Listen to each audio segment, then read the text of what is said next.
Bonjour Gwenvael. Bonjour. Alors merci déjà pour ta disponibilité. C'est normal. Bienvenue chez toi. On sait que tu es très pris en ce moment entre tous tes projets vidéo. Il paraît même que tu es en train de faire une vidéo sur la schizophrénie. C'est quand même un sujet un peu lourd. Est-ce que tu peux nous en dire plus? Alors, oui. En fait, ce sujet est un sujet parmi les sujets. Le personnage s'ennuie profondément de son existence. C'est vraiment la mort. Il se demande d'ailleurs s'il n'est pas lui-même mort. Il en arrive à ce point-là. Plus rien ne rythme son existence. Il est juste en mode survie. Jusqu'à ce qu'il arrive un élément qui va profondément le perturber. Il s'agit d'une BMW. Mais je ne peux pas en dire plus pour le moment. Ah oui, cela s'annonce pétillant. Ah oui. Alors justement, j'y viens à ce sujet, la BMW, tu en as une. Alors bon, on va faire une petite présentation, on va faire court. Elle est de 1993, c'est une série 3, 6 cylindres, 24 soupapes, modèle coupé, 242 000 km. Et tu me dis que c'est une vraie merveille. Ah, tout à fait, c'est une boîte automatique. Les prestations sont très homogènes. Autoroute, départementale, nationale, aéroport. J'évite la ville quand je le peux pour la consommation, ça fait quand même 15 litres. Mais le mieux, ce serait d'aller la voir, bien sûr. Très bien, oui, alors allons-y.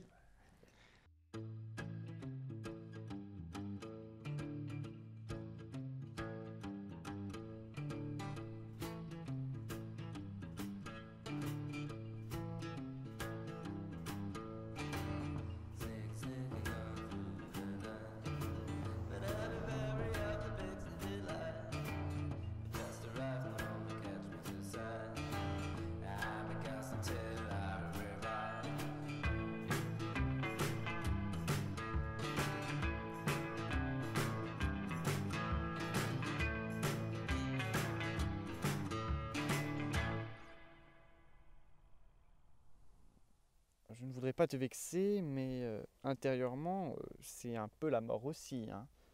Il y a du noir, quelques nuances de gris, mais le résultat est très austère. Au moins, les choses sont claires, hein. Oui, ouais, c'est vrai, j'avoue. Vois-tu, au fond, je me demande si ce n'est pas la mort le sujet de ton travail. N'est-elle pas présente, elle et ta voiture, comme étant des marqueurs obsessionnels de ton existence? N'y a-t-il pas une correspondance entre le monde des vivants et le monde des ténèbres? Oui, si tu peux éclairer un peu. Alors non, pas du tout. Non, non, mais alors pas du tout, hein. Sauf si on prend en compte certaines vidéos, ouais, même ouais, une dizaine de vidéos. Ah oui, mais la question, mais non, en fait, la question est trop vague, trop flasque. Mais je vois que tu as un Akamichi CD400. On peut le faire marcher? Parce que moi, je suis un mélomane averti et quand je vois ça, je m'émerveille, hein. L'Akamichi, c'est un peu la Lexus de la bagnole, hein, si tu vois ce que je veux dire.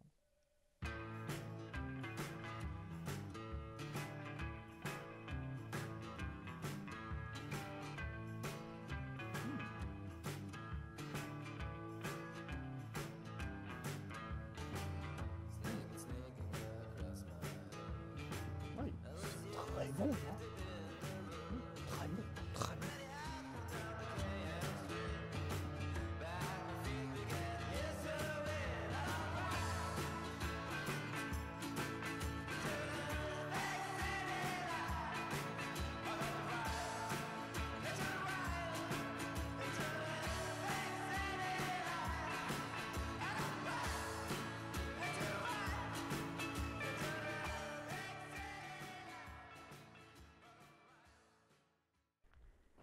Mes chers amis, je voulais vous montrer la merveille.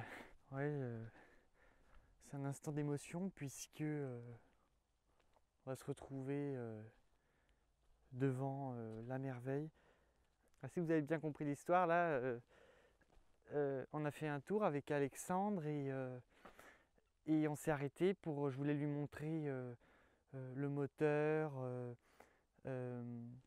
la mécanique, l'entretien général, et je voulais surtout lui montrer la merveille, oui, parce que nous sommes devant l'une des 7 merveilles du monde. Il était pour moi incontournable de s'arrêter pour voir ce moteur. On va chercher le texte.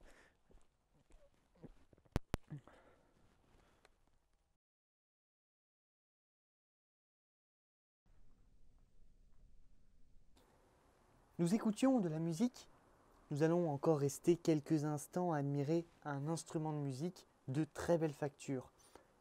En effet, nous sommes devant l'une des 7 merveilles du monde.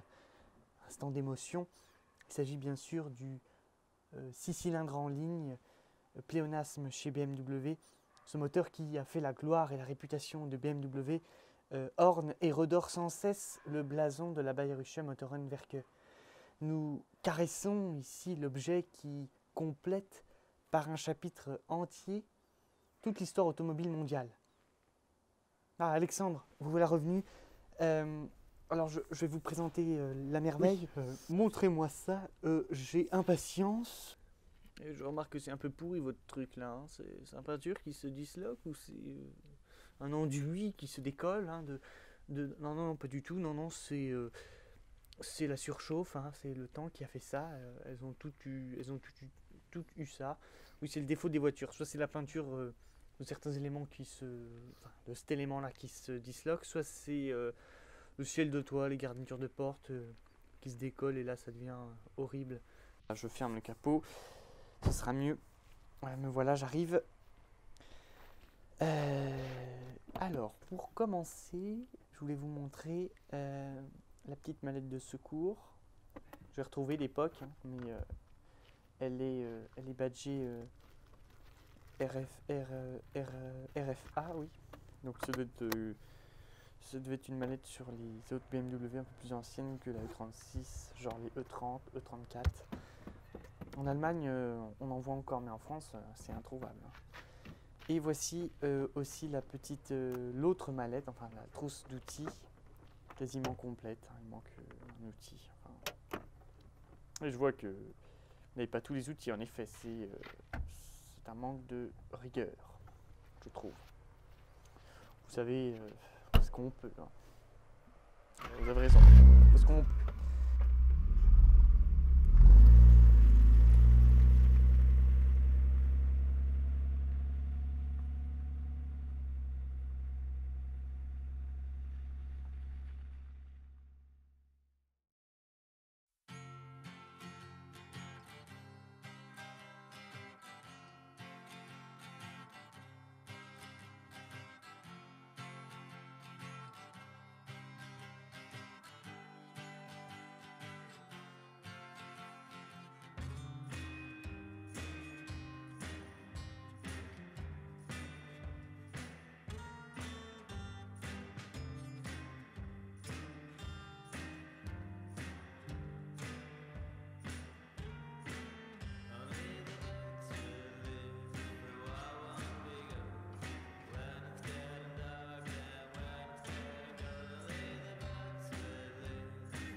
chers petits observateurs, chères petites observatrices, chers tous, je suis Alexandre et si vous avez suivi les séquences précédentes, vous aurez remarqué que Gwen Vael présente sa voiture de manière très subjective.